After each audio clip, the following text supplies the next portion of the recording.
इससे जब क्वेश्चन आता है रैंकिंग से तो अच्छे अच्छे क्वेश्चन बनते हैं इससे, जो कि अभी हम कराएंगे आगे। ठीक है, ये प्रत्येक एग्जाम के लिए इंपॉर्टेंट होता है। ठीक है, और इसके बाद हम लोग देखेंगे। तो सबसे पहले यहाँ पे सीरियल नंबर दिया हुआ है, इंडेक्स का नाम दिया हुआ है, इंडिया की क्या रैंकिंग है, इस इंडेक्स में इंडिया की क्या रैंकिंग है, और इसमें टॉप कंट्री कौन कौन सी हैं, और इसको जारी कौन सी संस्था करती है। ठीक है, तो सबसे पहले सीरियल नंबर देखेंगे हम लोग। सीरियल नंबर से हमें कोई खास मतलब नहीं है। ठीक है, इंडेक्स का नाम देखेंगे, इंडिया की इसमें क्या रैंकिंग होती है, मैक्सिमम इसी से क्वेश्चन आता है। ठीक है, और इसमें टॉप कंट्री जो कुछ इंपोर्टेंट क्वेश्चन है उसमें से आता है। ठीक है, और इसी का ये भी इम्पोर्टेंट है, जो इसकी संस्था है जो जारी करती है वो इससे क्वेश्चन आता है। तो इसमें क्या होता है कि कुछ ही संस्थाएं हैं जो इम्पोर्टेंट हैं। ठीक है, देख लेंगे। भ्रष्टाचार और धारणा सूचकांक, इसमें रैंकिंग क्या है इंडिया की, तो 85वीं रैंक है, और मोदी जी ने इस पर विशेष ध्यान दिया गया है। इसीलिए जो नेता लोग हैं, नेता लोग जितने भी हैं, इन पे भयंकर तरीके से ईडी और सीबीआई के जो छापे पड़ रहे हैं, इसी की वजह से पड़ रहे हैं, क्योंकि मोदी जी ने साफ कहा है कि भ्रष्टाचार का कोई भी स्थान नहीं होगा इंडिया में। ठीक है, और आज तक जितना भी घोटाला हुआ है इनके तो जांच करना मुश्किल है, लेकिन नए घोटाले ना हो इसके लिए थोड़ा सा कड़ी नियम बनाने पड़ेंगे। ठीक है, और इसमें टॉप पे कौन है, न्यूजीलैंड और फिनलैंड और डेनमार्क भी है। ठीक है, ध्यान रखेंगे। और इसमें जो इसकी संस्था जारी करती है उसका नाम है ट्रांसपेरेंसी इंटरनेशनल। ये काफी इंपोर्टेंट क्वेश्चन है। ये एक एक क्वेश्चन, दो क्वेश्चन और तीन क्वेश्चन, तीनों के तीनों इंपोर्टेंट क्वेश्चन है। ठीक है, और प्रेस में इंडिया की रैंकिंग क्या है, प्रेस फ्रीडम इंडेक्स में इंडिया की रैंकिंग क्या है, तो 150वीं रैंकिंग इंडिया की है। ठीक है, और 142 थी पिछली बार, इस बार 150 है। और इसमें नॉर्वे कंट्री जो है टॉप पे है। नॉर्वे की कैपिटल क्या है, ओस्लो है। ठीक है, यहाँ की संसद का नाम क्या है, स्टोटिंग।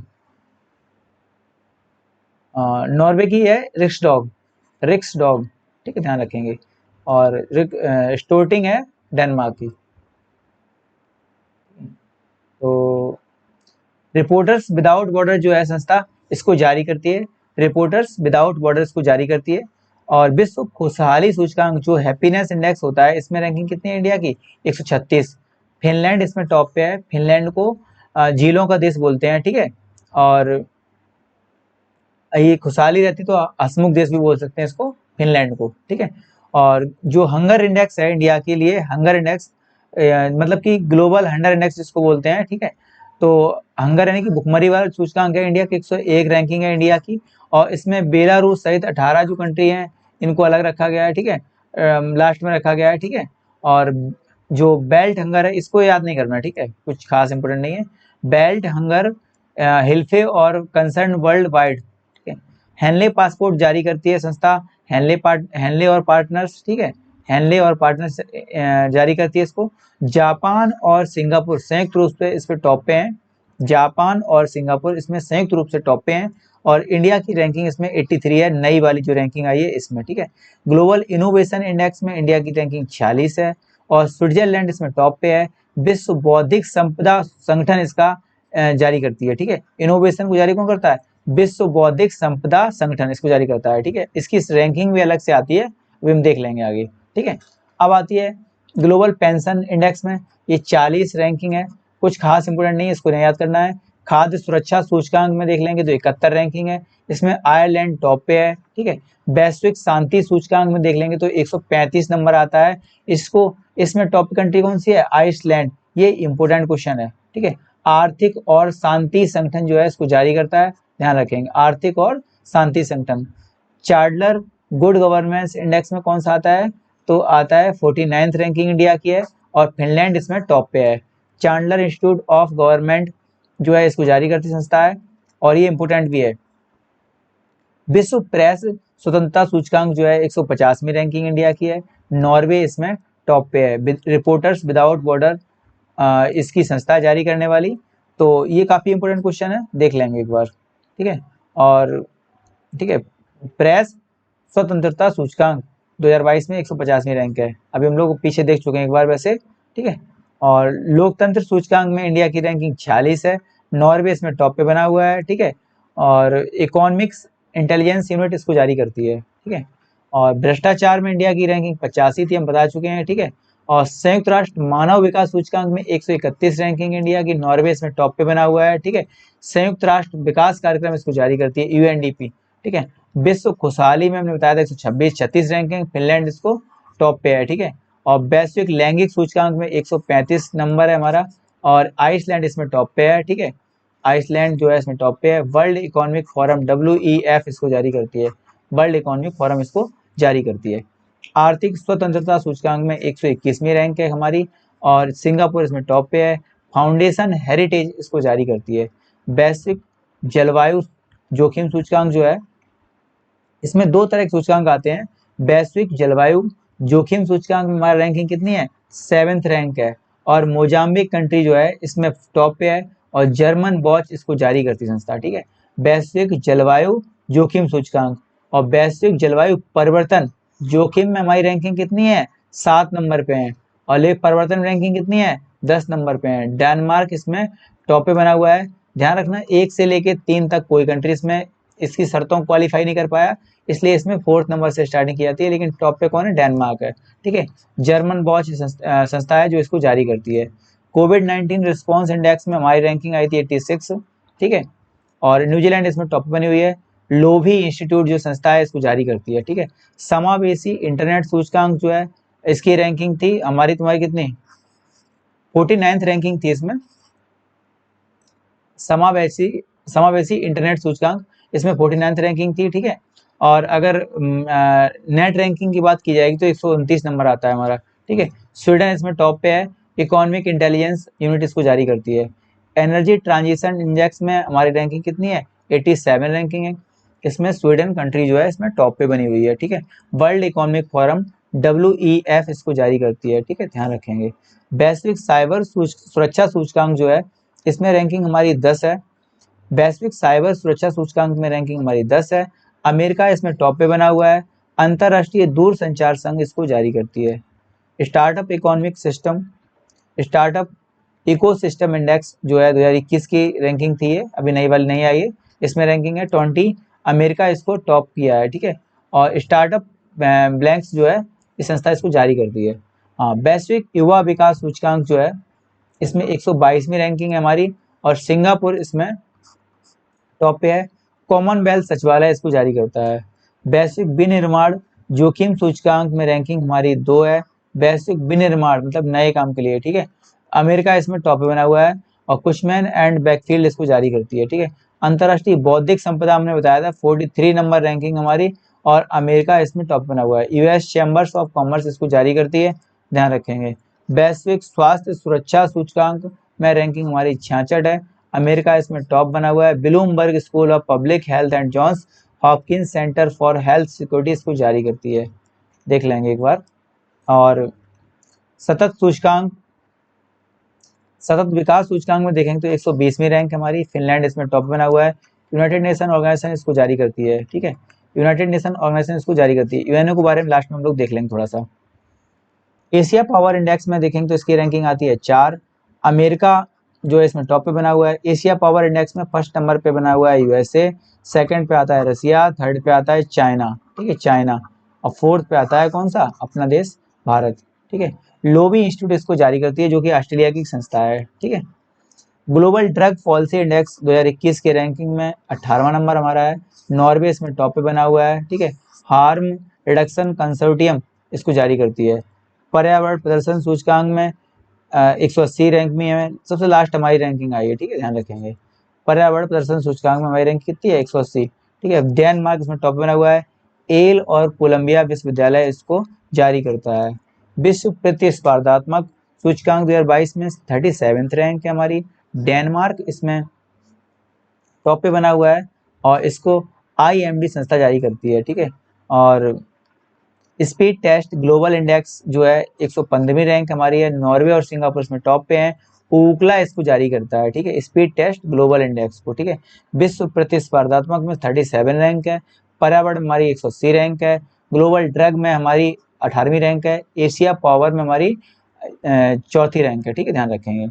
और इसके बाद हम लोग एक बार रिवीजन करेंगे जरूर, इसको काफ़ी रिवीजन करने से काफ़ी फायदा होता है, ठीक है। तो भ्रष्टाचार में हमारी जो करप्शन इंडेक्स है, करप्शन परसेप्शन इंडेक्स जो आता है, इसमें हमारी रैंक है 85, ठीक है, देख लेंगे। और प्रेस में हमारी रैंक कितनी है, प्रेस में रैंक कितनी है, अपने आप बोलेंगे एक बार, 150 रैंक है। और हैप्पीनेस में इंडेक्स कितनी है हमारी, हैप्पीनेस में रैंकिंग कितनी है हमारी, 136 रैंकिंग है। और हंगर में हमारी कितनी है, हंगर इंडेक्स मतलब भुखमरी सूचकांक कितना है हमारा, 101 नंबर पे है। हेनले पासपोर्ट में हम 83 पे हैं, ठीक है। ग्लोबल इनोवेशन में हम लोग 46 नंबर पे हैं, ठीक है, ध्यान रखेंगे। अगर बात की जाएगी पेंशन वाले में तो हम लोग 40 नंबर पे हैं। खाद्य सुरक्षा सूचकांक में 71 रैंकिंग है। वैश्विक शांति सूचकांक में शांति प्रिय देश 135 नंबर में है, ठीक है। और चांडलर गुड गवर्नेंस में हम लोग 49 नंबर पे हैं। विश्व प्रेस में 150वां नंबर है। और लोकतंत्र में 46 रैंकिंग है। लोकतंत्र में कितना नंबर है, 46 रैंकिंग है। लोकतंत्र के बारे में ये वाला क्वेश्चन काफी इंपोर्टेंट है, याद रखेंगे कि नॉर्वे इसमें टॉप पे बना हुआ है लोकतंत्र में, ठीक है। और भ्रष्टाचार में बताया था मैं 85 रैंकिंग है। मानव विकास सूचकांक में 131 रैंकिंग है। हैप्पीनेस में 136वीं रैंक है। लैंगिक इंडेक्स में 135 नंबर है। और आर्थिक स्वतंत्रता सूचकांक में 121 रैंकिंग है। और वैश्विक जोखिम वाले में हमारी रैंकिंग कितनी है, 7 नंबर पे। और जलवायु परिवर्तन वाले में 10वीं रैंकिंग है, ठीक है। परिवर्तन वाले में कितनी है, 10वीं रैंकिंग है। कोविड-19 रिस्पॉन्स इंडेक्स में हमारी 46वीं रैंक है। समावेशी इंटरनेट सूचकांक में 49th रैंक है, ठीक है। और एनर्जी ट्रांजिशन इंडेक्स में 87th रैंक है, ठीक है। वैश्विक साइबर सुरक्षा सूचकांक में 10वीं रैंक है। और स्टार्टअप इकोसिस्टम इंडेक्स जो है हमारा 20वीं रैंक है हमारी, ठीक है। वैश्विक युवा विकास सूचकांक में 122वीं रैंक है। वैश्विक विनिर्माण सूचकांक जोखिम सूचकांक में 2 नंबर रैंकिंग है। बौद्धिक संपदा में 43वीं रैंकिंग है। वैश्विक स्वास्थ्य सुरक्षा सूचकांक में 66 रैंकिंग है। वैश्विक सतत विकास में 120वीं रैंकिंग है। एशिया पावर में 4th नंबर पे हैं। ग्लोबल ड्रग पॉलिसी में 18वें नंबर पे हैं। पर्यावरण प्रदर्शन सूचकांक में 180 नंबर पे हैं। वैश्विक प्रतिस्पर्धा सूचकांक में हम लोग 37th रैंक पे हैं। और स्पीड टेस्ट ग्लोबल इंडेक्स में हम लोग 115 नंबर रैंकिंग पे हैं, ठीक है। इसमें स्पीड से इसमें जितने बार रिवीजन करेंगे आप लोग काफ़ी याद हो जाएगा।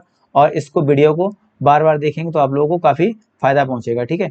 और इसके बाद जैसे हम लोगों को बताया था यूएनओ के बारे में, ठीक है, जैसे हम लोग बताया था यूएनओ के बारे में, तो हम लोग कुछ देख लेंगे जैसे, ठीक है। यूएनओ, ठीक है, यूनाइटेड नेशन ऑर्गेनाइजेशन, इसकी स्थापना होती है 24 अक्टूबर 1945 को। 24 अक्टूबर 1945 को इसकी स्थापना होती है। यूनाइटेड नेशन, ठीक है, यूनाइटेड नेशन ऑर्गेनाइजेशन, ठीक है। अगर बात की जाएगी इसमें 2 वर्ल्ड वॉर हुए थे। एक वर्ल्ड वॉर हुआ था फर्स्ट वर्ल्ड वॉर, एक हुआ था सेकंड वर्ल्ड वॉर। तो फर्स्ट वर्ल्ड वॉर को तो रोक नहीं पाया था यूएनओ, इसलिए सेकंड वर्ल्ड वॉर को रोक मतलब सेकंड वर्ल्ड वॉर के बाद जो बनाया गया था लीग ऑफ नेशन जो बनाया गया था, इसको रद्द कर दिया गया। इसके बाद फ्रैंकलिन डी रूजवेल्ट नाम के व्यक्ति थे जो कि अमेरिका के राष्ट्रपति थे। इन्होंने यूएनओ का सुझाव दिया। इसमें 50 कंट्रीज ने इसमें पार्टिसिपेट किया और साइन भी किए। अगर बात की जाएगी तो इसको 30 अक्टूबर को इंडिया भी इसमें साइन कर दिया था। 30 अक्टूबर 1945 को, 30 अक्टूबर 1945 को इसमें इंडिया साइन कर दिया था। इसलिए इसका मेंबर कंट्री भी इंडिया को बोला जाता है, ठीक है, ध्यान रखेंगे। और इसमें प्रेजेंट टाइम में जो 5 कंट्री हैं, संस्थाएं इसकी 6 हैं और 5 कार्यरत हैं। इसमें 5 कंट्री जो है स्थायी मेंबर हैं, 10 कंट्री जो है स्थायी मेंबर हैं। इनका कार्यकाल 2 वर्ष का होता है और स्थायी का कार्यकाल अनंत होता है, मतलब कि जब तक संस्था रहेगी तब तक ये जारी रहेंगी, ठीक है। और जो अस्थायी होती हैं उसका कार्यकाल 2 वर्ष का होता है। इंडिया इसका 8 बार मेंबर बन चुका है, अभी तक 8 बार मेंबर बन चुका है। और अभी प्रेजेंट टाइम में 2021 और 22 में इसका हेड रहेगा इंडिया, ठीक है, ध्यान रखेंगे। 22 और 23 में, सॉरी 22 और 23 में, ठीक है। और इसके बाद यूएनओ में भाषाएं कितनी हैं, तो 6 आती हैं, ठीक है। संस्थाएं इसमें पूछ लेगा 6, FRACE, ठीक है। फ्रांस, रसिया, अमेरिका, चाइना और इंग्लैंड, ठीक है, ध्यान रखेंगे। ये 5 कंट्री जो है स्थायी मेंबर हैं। और अपना देश भारत जो है 8वीं बार इसका अस्थायी अध्यक्ष बना हुआ है, ठीक है, ध्यान रखोगे। और जो 6 भाषाएं हैं, अगर इसमें एस लगा दीजिए, SFRACE, तो इसकी 6 जो है भाषाएं आ जाती हैं। तो इसमें आता है स्पेनिश, फ्रेंच, रसियन और अरबी, चाइनीज, इसी को मंडारिन बोल सकते हैं, ठीक है, और इंग्लिश, ठीक है, ध्यान रखेंगे। और फ्रेंच और इंग्लिश 2 भाषाएं इसकी कार्यकारी भाषाएं हैं। मंडारिन को मांग करने की बात चल रही है अभी, मंडारिन को मांग जो चल रही है इसको हो सकता है मान भी लें, ठीक है। और इसमें जो संस्थाएं हैं 6 हैं। और इसमें संस्थाएं जो 6 हैं, इसमें न्यास परिषद है जो उसको कार्य बंद कर दिया है, ध्यान रखेंगे। और इसमें एक ही संस्था है, इसका हेडक्वार्टर कहाँ है, तो न्यूयॉर्क में है, ठीक है, न्यूयॉर्क में है। और अगर बात की जाएगी इसकी एक संस्था पड़ती है अंतर्राष्ट्रीय न्यायालय, इसका मुख्यालय कहाँ है, तो पड़ता है द हेग, नीदरलैंड में। अंतर्राष्ट्रीय न्यायालय, इसका अंतर्राष्ट्रीय न्यायालय, इसका हेडक्वार्टर कहाँ है, तो वो पड़ता है नीदरलैंड में, ठीक है, द हेग, नीदरलैंड में। कहाँ है, द हेग, नीदरलैंड में, ठीक है, ध्यान रखेंगे। और इसके बाद हम लोग देखेंगे कुछ, जैसे कि अंतर्राष्ट्रीय न्यायालय का जो कार्यकाल होता है 9 वर्ष का होता है, ठीक है। अभी तक इंडिया के 4 जज बन चुके हैं इंडिया के, और प्रेजेंट टाइम में दलवीर भंडारी जो हैं अभी प्रेजेंट टाइम में बने हुए हैं, ठीक है। और अंतर्राष्ट्रीय न्यायालय का कार्यकाल कितना होता है, 9 वर्ष का होता है। इसमें 15 जज होते हैं, ध्यान रखेंगे, 15 जज इसमें होते हैं, और 15 जज में एक इंडियन है प्रेजेंट टाइम में भी, ठीक है। और इसके बाद बात की जाएगी सुरक्षा परिषद की, तो सुरक्षा परिषद की अध्यक्ष एकमात्र भारतीय अगर देखा जाए तो बनी है, तो पहली महिला अध्यक्ष थी, कौन थी वो, पहली महिला थी, अगर इंडिया की बात की जाएगी तो पहली महिला थी, और पंडित जी की बहन अपनी जवाहरलाल नेहरू की, नाम याद तो नहीं आ रहा है, देख लेंगे एक बार। और सुरक्षा परिषद को ही दुनिया की संसद बोलते हैं, छोटी संसद बोलते हैं, ठीक है। और इसके बारे में यही रखते हैं हम लोग, बाद में कभी इसको डीप डिस्कशन करेंगे तो देख लेंगे थोड़ा सा, ठीक है। और थैंक यू दोस्तों।